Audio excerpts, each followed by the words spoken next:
Muchas familias se encuentran hoy al borde de la desintegración. Se caracterizan por la violencia, la falta de respeto y la falta de comunicación. Muchos incluso optan por la indiferencia o por negar que existe un conflicto, ya sea por temor, por vergüenza o porque simplemente no saben cómo solucionar un problema. ¿Pero qué podemos hacer ante esta alarmante situación que está destruyendo a las familias? A través de este programa, descubre cómo es la manera más adecuada para solucionar conflictos dentro del hogar.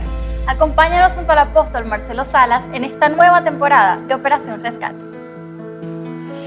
Creo que nadie está libre de conflictos, problemas, tribulaciones y crisis dentro de la familia.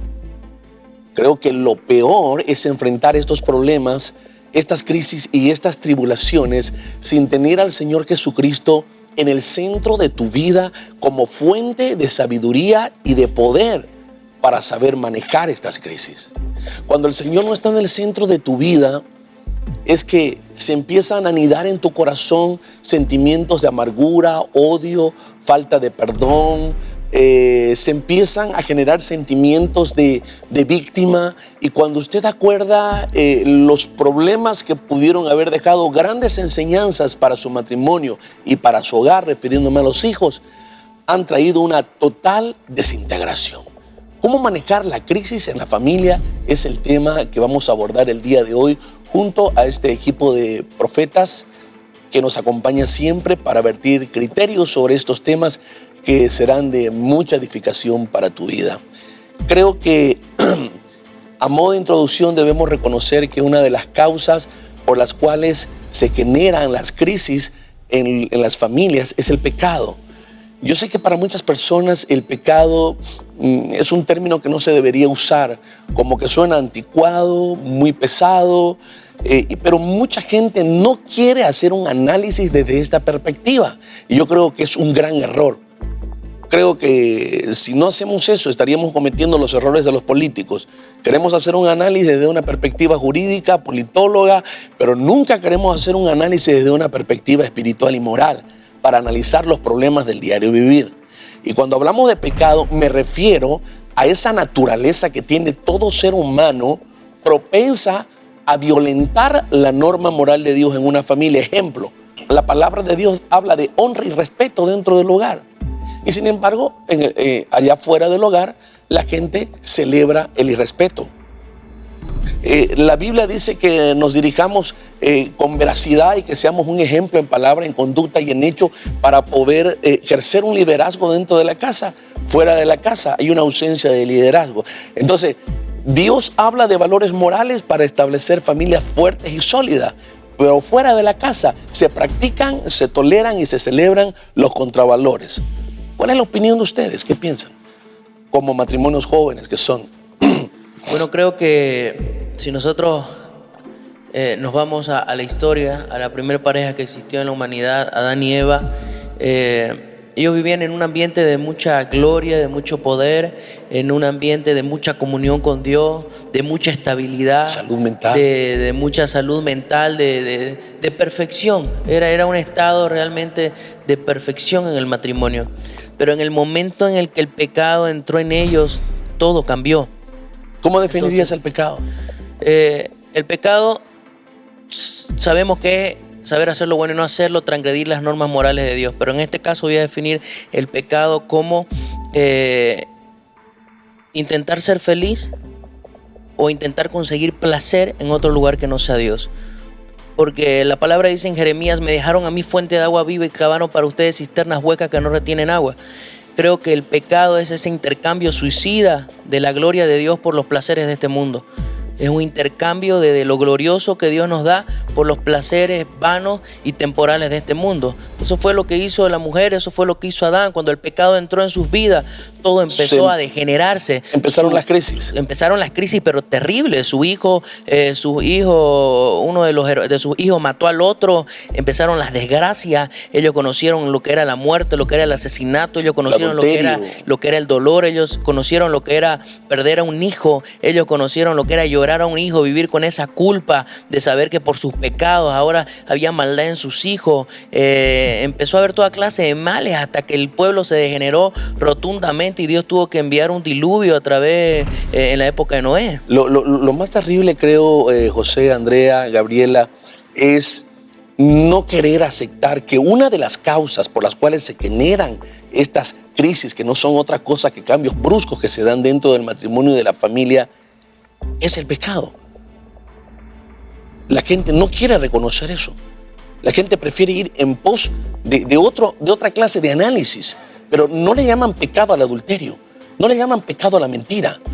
Entonces creo que aquí la ignorancia es una de las causas de tanta crisis. Y la ignorancia a voluntad propia, ¿no? Porque creo que Dios a todos nos ha dado la conciencia, todos tenemos una conciencia, que es la capacidad, ¿no?, de saber cuando uno está cometiendo un error o cuando uno está haciendo las cosas bien. Y creo que toda persona tiene esa capacidad de darse cuenta. Ahora, el tema es que la persona no quiere asumir el grado de responsabilidad para hacerse cargo de lo que dijo, de lo que hace, del rol que juega en su familia. Y poner límites, por último. Poner límites, claro, poner límites. Entonces, hay una complicidad también dentro del hogar entre el padre, o entre el hombre, entre la mujer, entre los hijos, y se empieza esa doble moral donde el padre le dice al hijo, no mintás, o la madre le dice al hijo, no mintás. O no bebas. Te prohíbo que no mintás. Y la llaman por teléfono y le dice, decirle que no estoy, digamos. Entonces es una doble moral. Entonces, ¿qué es lo que estamos enseñando en casa? Creo que el mayor ejemplo que uno puede dar más que hablar es demostrar con tus hechos y con tus actos. Y eso en el hogar, en la familia, se ha perdido demasiado. ¿Por qué? Porque la gente, las personas, ninguno de los miembros de la familia quiere asumir su grado de responsabilidad. Y lo ven el pecado, como usted bien decía en la introducción del tema, lo ven el pecado como algo anticuado, como algo religioso, cuando el pecado es simplemente saber hacer lo bueno y no hacerlo. Es como si querramos culpar al director de tránsito por el índice de accidentes que hay todos los días, cuando la gente anda a más de 120 por hora y en estado etílico. Digamos, el responsable no es el director de tránsito, es la gente que viola el código de tránsito. Y creo que hasta que no tratemos con la raíz de los problemas, no vamos a poder ver verdaderos resultados. La gente vive buscando solución a su matrimonio, a su familia, buscando, otras causas a los problemas que tiene sin tratarlo de raíz, como usted decía, que es el pecado en realidad. Entonces las personas buscan a través de las actitudes, de la ayuda de otra persona, buscar una solución, pero hasta el momento en que no traten con el pecado y lo corten de raíz, siempre va a haber destrucción, siempre va a haber desintegración dentro del hogar. Y yo creo que ahí también parte de la conciencia, como decía la pastora Andreita, de saber que todo es espiritual, ¿no? Como bien mi esposo decía, las personas tienden a atribuirle la raíz de sus crisis a todo lo que le pasa alrededor. Culpan a las personas, culpan al sistema de la sociedad, culpan a su pasado, culpan a sus mismas generaciones pasadas, sus padres, sus abuelos. No, ellos eran así, entonces por ende yo también soy así, lo heredé de ellos, y se han conformado a vivir una vida de pecado. O como dijo Andrea, y en muchos casos literalmente le llaman bueno a lo malo. Le llaman bueno a lo malo, y es porque están acostumbrados. Y eso es ser deshonesto. Creo que otra de las causas también es el tema temperamental, los temperamentos. La Biblia no habla de temperamentos. La Biblia lo que habla es del yo, del ego, y de una naturaleza con la que nacemos, con una tendencia tan fuerte a violar principios y normas. Y cuando vamos a la palabra de Dios, encontramos que en la Biblia dice que el Señor Jesucristo, al morir en la cruz, estaba no solamente garantizando el pago por nuestros pecados, estaba desafiándolo al hombre a que en la cruz deje esa herencia que tenemos genéticamente con una fuerte tendencia a violar toda clase de normas y leyes. Pero que el individuo tiene a voluntad propia que decir, yo muero a este viejo hombre, que es fruto de su cultura, que es fruto del pecado, que es fruto de sus malas tradiciones, que es fruto de esa naturaleza corrompida. No la quiero. El individuo tiene que tener una parte activa. Y dos, doblego el ego. Mi ego, que es el alma donde durante mucho tiempo yo he estado sentado en el centro y he estado tomando las decisiones como yo quiero. Por decir, ejemplo, si el ego está centrado en el trono y no es Jesús, ¿De qué serviría que Gabriela sepa que debe honrarlo a su marido, respetarlo, sujetarse, darle su lugar, amarlo, servirlo, si a la hora de la verdad, cuando hay una crisis, usted dice lo que le da la gana y se olvidó de su rol? Pero es que ese es el ego. Y mientras no se lo doblegue y no pongamos a Cristo en el centro de nuestras vidas y el ego no se disponga a obedecer y a asumir su rol, vamos a ser creadores de problemas todo el tiempo. Y podemos conocer los principios para el matrimonio y nuestro rol dentro del matrimonio, pero como una teoría. Pero no tenemos la capacidad de practicarlo porque el ego está entronado. Es lo que decía el apóstol Pablo.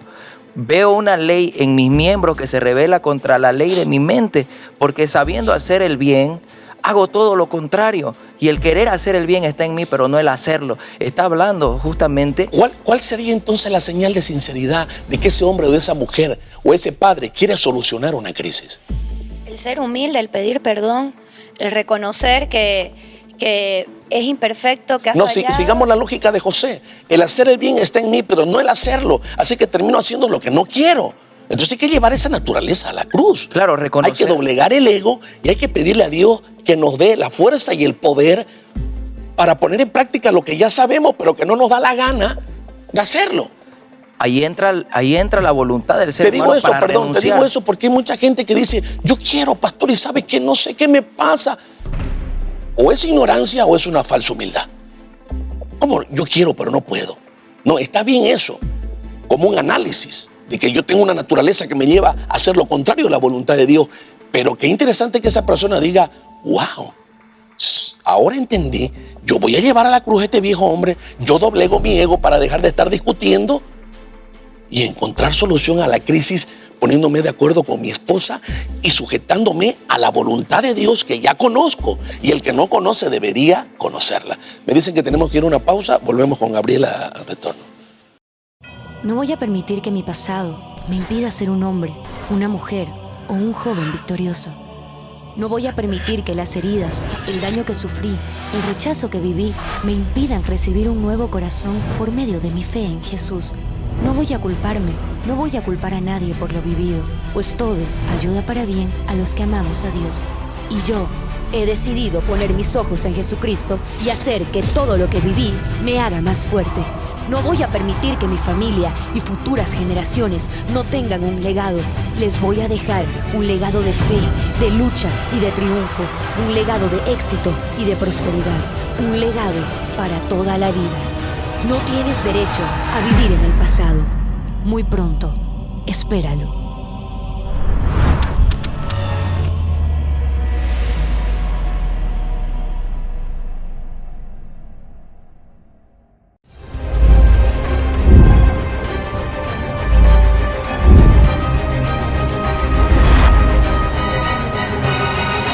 Dios quiere una entrega cuando te hace un milagro.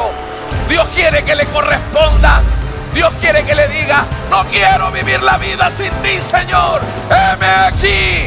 Quiero vivir el resto de mis días amándote y sirviéndote.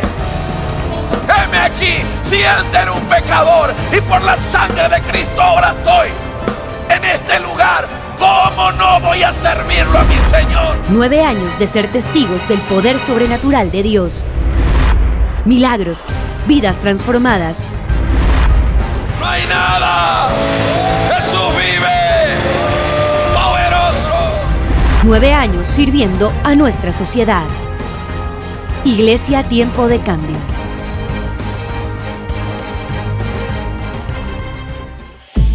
¿Cómo manejar la crisis familiar? Es el tema que estamos abordando el día de hoy. Gabriela, ¿te quedaste con la palabra? Sí, iba a decir que, bueno, justamente es ahí donde entra el área espiritual de la persona, ¿no? Donde tenemos que diariamente y como una práctica continua, y todos los días morir a nosotros mismos y pedirle al Señor que desentrone el yo y que Él sea el centro de nuestras vidas. Porque podemos conocer todas estas cosas en teoría, como hablábamos hace un momento, pero no va a ser hasta que de rodillas en la presencia de Dios muramos todos los días. ¿Cuál ha sido tu experiencia como mujer, como esposa? Me refiero al morir y al saber que debes hacer lo que es correcto y tú dices, no lo voy a hacer. y entorpeces las cosas y la crisis aumenta y tú sabes que debes morir y ir a pedir perdón a tu marido y obedecer al Señor y no lo haces. ¿Cómo ha sido ese proceso? O si estás en el proceso o si ya es algo que dominas. Bueno, no somos producto terminado, entonces a veces como que uno tiende, ¿no? Nadie ha hablado de eso. No, me refiero a que, por supuesto que hay ¿Cómo áreas... ha sido tu experiencia puntual? Bueno, yo he sido una persona muy discutidora, digamos en el sentido de me dicen algo y siempre querer tener la razón, siempre querer tener la última palabra, contenciosa. ¿Cómo fue ese proceso cuando te diste cuenta que eso era fruto de la vieja mujer y que había que llevarlo a la cruz para obedecer y discutir la voluntad de Dios sobre tu rol como esposa y el rol de José como esposo? Bueno, aprendí que todo lo que se me enseñaba, que decía la Biblia acerca de cómo debería ser yo como mujer, como esposa, como hija de Dios, debía asimilarlo en oración, digamos, dejar que el Espíritu sea el que me muestre que esa era la forma correcta de proceder. Entonces me di cuenta que cuando comencé por primera vez a doblegarme, por ejemplo, a doblegar mi ego, a doblegar mi carne y a morderme la lengua antes de responderle a mi esposo o antes de querer discutir, me di cuenta que el Espíritu traía paz y que el conflicto que se estaba queriendo generar se aplacaba. Entonces las cosas de por sí, digamos, ya cortábamos con el conflicto, dejaba de haber un conflicto y la relación... Según tú, entonces, ¿cuándo se empiezan a generar las crisis? Las crisis comienzan a generarse cuando queremos hacer lo que nosotros queremos y no operamos conforme a lo que dice Dios. Excelente. Conforme a la palabra. Sacamos al Señor del trono, dejamos de lado nuestros roles que ya conocemos, deliberadamente dejamos los principios, nos entronamos nosotros y empezamos a hacer las cosas como queremos y dije, estamos queriendo solucionar un problema, pero ya no como decía Gabriela, no con oración, no conforme a la palabra, como dice, si dos o más se pusieran de acuerdo delante de mi Padre, Dios tiene que estar de por medio. Entonces ya no usamos el método de Dios para encontrar solución a los problemas. Entonces usted anda provocando incendios todo el tiempo. En tu caso, ¿cómo ha sido, Andrea? Para después hacernos las mismas preguntas a los tres. La verdad que todos los días uno tiene que morir a la vieja mujer porque es esa vieja mujer la que trae conflictos, la que no hace que la relación pueda ir al propósito con el cual Dios nos ha unido a ambos, que es la unidad integral, que yo pueda cumplir mi rol como esposa, de amarlo, de dignificarlo a él, de que yo sea mejor persona para él y fruto de eso él también pueda ser mejor persona. Creo que un área donde me ha costado bastante es que mucho pensaba en mí misma, en lo que yo quería. Entonces ese es un error que a veces las parejas cometen. El estar centrado en el yo y el pensar en lo que yo quiero, en lo que yo pienso, en lo que yo siento, en lo que yo quiero. ¿Cómo se llama eso? 1, 2, 3. Egoísmo. El egoísmo, hay bastante egoísmo dentro del matrimonio, pero es algo que el Espíritu Santo ¿Cómo hacía el proceso de matar ese ego, de doblegarlo al señorío de Cristo, de enseñarle obediencia? Al inicio fue algo complicado porque yo soy hija única. Entonces, toda la atención siempre fue para mí. En mi casa siempre era yo la reina de mi casa. Y a veces, por ejemplo, cuando me toca servirlo a mi esposo, que lo sirvo y que me gusta hacerlo, amo hacerlo. Pero, por ejemplo, agarre y me dice, tráigame un vaso de agua. Y yo, en ese momento, ahí estoy muriendo porque yo antes... ¿Qué me iba a levantar? Ni para mí me traía un vaso de agua. Cocinarle a tu marido es...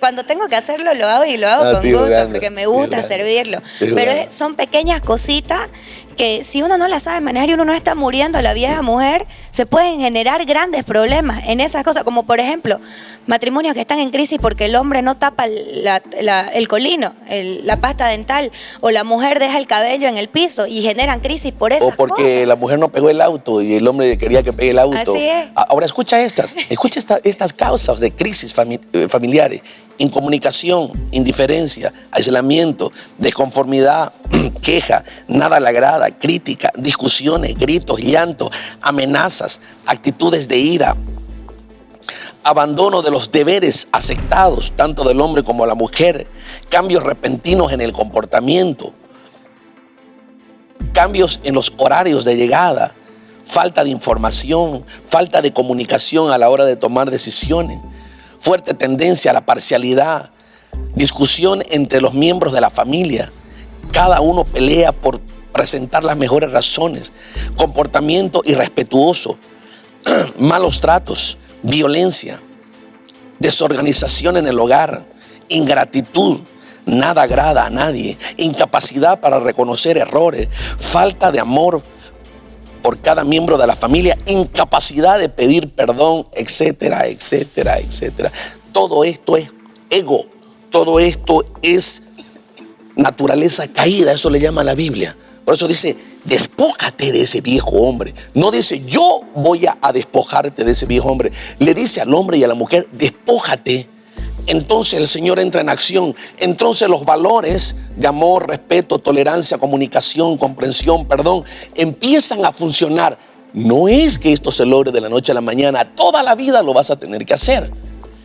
Pero el Espíritu puede operar, como decía Gabriela, en oración, buscando la dirección de Dios, buscando el razonamiento bíblico, me guste o no me guste. Con el tiempo lo vas a hacer porque es lo más saludable para ti. Cuando todo el mundo se tira la pelota, entonces nadie es culpable. Todo mundo es culpable y todo mundo es inocente. Y yo creo que podríamos detener tanta crisis en el matrimonio y en la familia haciendo lo que acabamos de decir. Tu experiencia, José, para ir cerrando. Apóstol, cuando yo pienso en los momentos en los que de repente tuvimos algún tipo de conflicto, crisis en mi matrimonio, ha sido justamente por lo que hoy hemos hablado, por tener el ego centrado. Eso me lleva a pensar en mí mismo, como decía la profeta Andrea.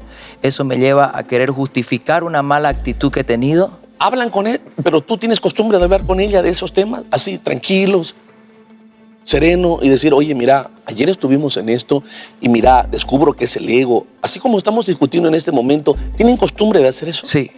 Pierre, con Andrea, ¿tienen costumbre de hacer esos análisis? Analizar las causas de las crisis. De las crisis que hemos tenido, no, pero sí en ese momento que ocurre el problema, pido perdón y le hago ver también lo que no me gusta, lo que ella está haciendo mal, ¿no? O sea, lo analizamos en ese momento, cuando ocurre el problema, cuando estamos teniendo algún tipo de crisis, cabalmente por el egoísmo en ambas partes, pedimos perdón, reconocemos nuestro grado de responsabilidad, asumimos nuestra responsabilidad, pedimos perdón y de ahí vamos a la palabra y de ahí oramos juntos, tenemos el tiempo de oración juntos pidiendo perdón al Señor también porque es algo que lo contrista a Él. Claro que sí. Creo que tenemos que ser muy honestos, muy sinceros y decidir qué clase de familia queremos tener. En lo personal, antes me costaba demasiado, pero hoy digo, si al fin y al cabo le voy a tener que pedir perdón, ¿para qué dilatarlo? Así que más bien tomo la decisión y me acerco y le digo, discúlpame, estaba muy estresado, no debía hablarte así. Voy, busco a mis hijas y le digo, ¿saben qué? Papá ha estado discutiendo con mamá, lo siento mucho. Mi hija viene y me abraza, les pido perdón, las beso, porque tengo que tomar esa iniciativa cada vez más rápido. No debe durar tanto el tiempo de restauración y de conciliación. Creo que esa es la medida que podemos usar para decir si una persona está madurando o no. No que no vayamos a tener crisis, las vamos a tener, pero la oración, el pasar tiempo en la presencia de Dios, el volver a estudiar la palabra y conocer sus roles, el poder ponerse de acuerdo sobre los valores que van a regir la familia y lo que vamos a hacer cada vez que fallemos, faltemos al respeto, cometamos un error, no hablemos bien. Cuando nos ponemos todos de acuerdo para practicar la humildad, para pedir perdón, creo que todos los miembros de la familia están más propensos a asumir su grado de responsabilidad. Entonces, yo creo que el hablar, el ponerse de acuerdo, el discutir estos temas va a hacer que nuestras familias puedan estar guardadas, preservadas de la desintegración familiar, que hoy el día es el pan de todos los días, en las noticias, el índice de familia desintegrada. Así que creo que estamos a tiempo de hacer algo por nuestra familia. ¿por qué no me sigue en esta oración? Y le dice conmigo al Señor, Señor Jesús, hoy comprendí que el foco de infección para que haya tanto conflicto, problema, peleas, tribulaciones, crisis en mi hogar, es mi ego, es mi orgullo, es mi lucha por el poder, por tener la razón. Señor, perdóname. Me humillo delante de ti y te pido que hagas misericordia, te pongas de mi lado y me ayudes. Gracias por enseñarme que esta naturaleza caída debe ir a la cruz. Y en este momento la llevo a la cruz y declaro que estoy muerto, muerta para esta naturaleza caída. Doblego el ego, lo saco del trono y pongo al Señor Jesucristo en el centro de mi vida.